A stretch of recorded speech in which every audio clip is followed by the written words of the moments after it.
give you some of the key takeaways of today's session.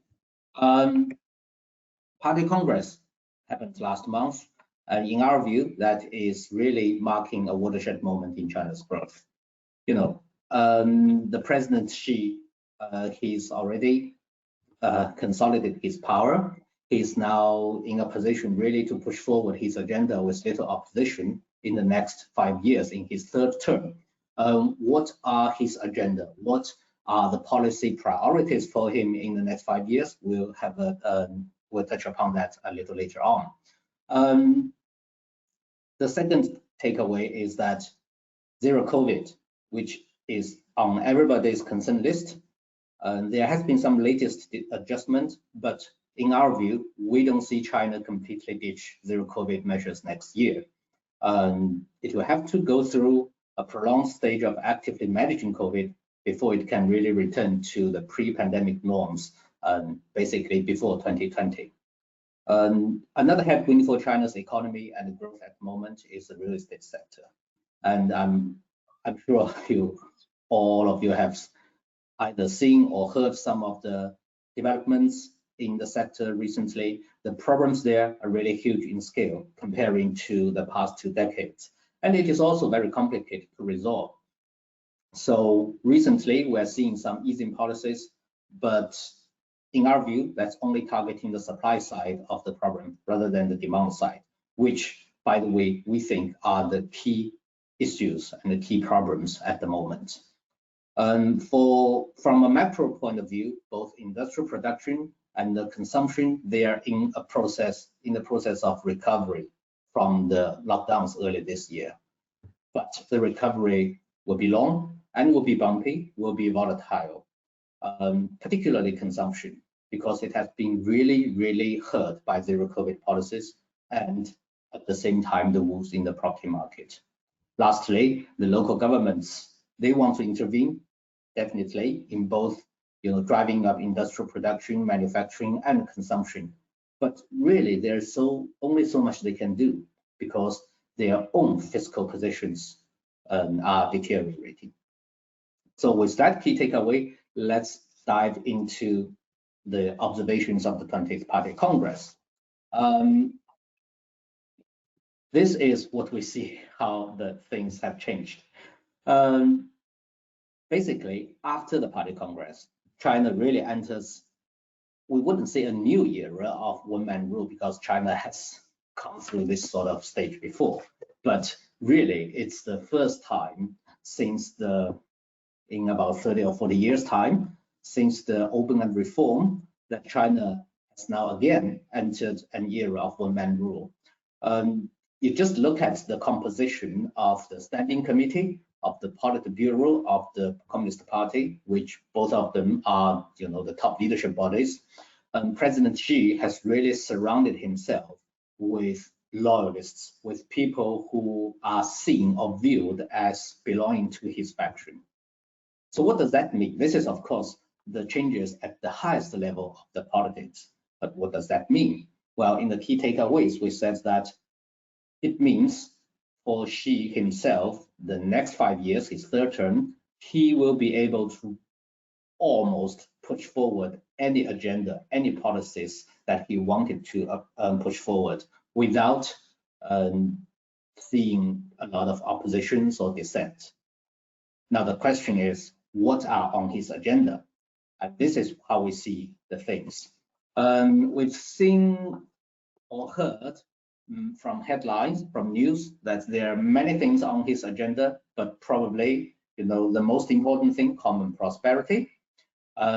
We have seen in the past 2 years, he's been less friendly to wealthy Chinese entrepreneurs and very large private enterprises, like in the tech. And he will try to, distribute the wealth in a more equal way. So that means those who are rich will probably need to maintain a pretty low profile and try to hide their wealth. Luxury goods, to some extent, may lose their appeal. And zero COVID, we'll talk about that a little bit later, but our view is that it will continue throughout 2023. And if you look at what's on this list, national security, state-led economy, dual circulation, these are mostly from the consideration of either security or self-reliance. Dual circulation is basically another way to say China is going to be more self-reliant on its own technology, on its own market. Going forward, there will be less dependence of foreign capital, foreign technology, and foreign management skills. Cross-border capital flows might see more controls, and there will be mounting pressure on multinationals for tech transfers, or the argument around protection of intellectual properties. So on this agenda, for all these policies, this is, by the way, very text heavy. You can take a look after the session. But the point here is that going forward, the decision making around China's policies and the economic policies especially will be more from an ideology or politics point of view, rather than like the past 20 or 30 years coming from a more economic friendly position. And this is our observation of the Party Congress, very quick and very brief. But what does that mean for China's growth, at least going into next year? Because we understand this is a time for most of the multinationals start to plan for next year. This is where we come from. We worked out some of the China scenarios for next year based on the two biggest headwinds in our view in China's economy at the moment. One is zero COVID, the other is the real estate sector. Now, as I said at the beginning, I believe many of you who are online today have already seen or heard our explanations of these China scenarios in the past few weeks in one way or another. And some of you may have heard relatively little, some of you may have seen very detailed explanation. So I just try to walk you through in a rather brief and quick way how we explain these scenarios to our clients. Let's start with the zero COVID. Basically, we try to put ourselves into the top leadership's shoes and try to weigh, if China opens under different conditions, what are the contrast or the balance that the leadership needs to strike between lives and the livelihoods. China, of course, can reopen just now, like that, without doing anything. The thing is that it will see a big surge of cases and therefore a big number of potential deaths.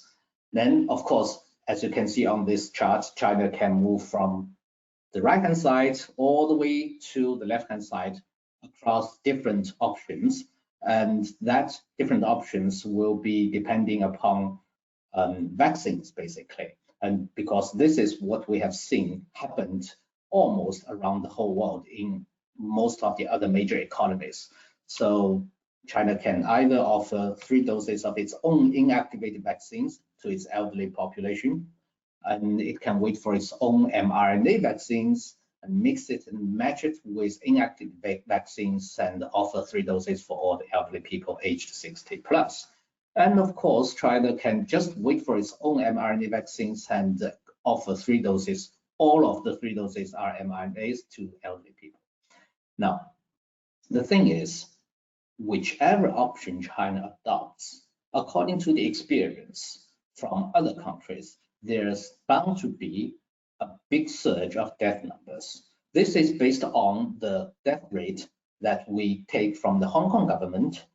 By the way, that is because China so far does not release its own death rate number after inoculating the population with inactive vaccines. We believe Hong Kong's number is a very good proxy because, first of all, the composition of Hong Kong population is very similar to that of the mainland China.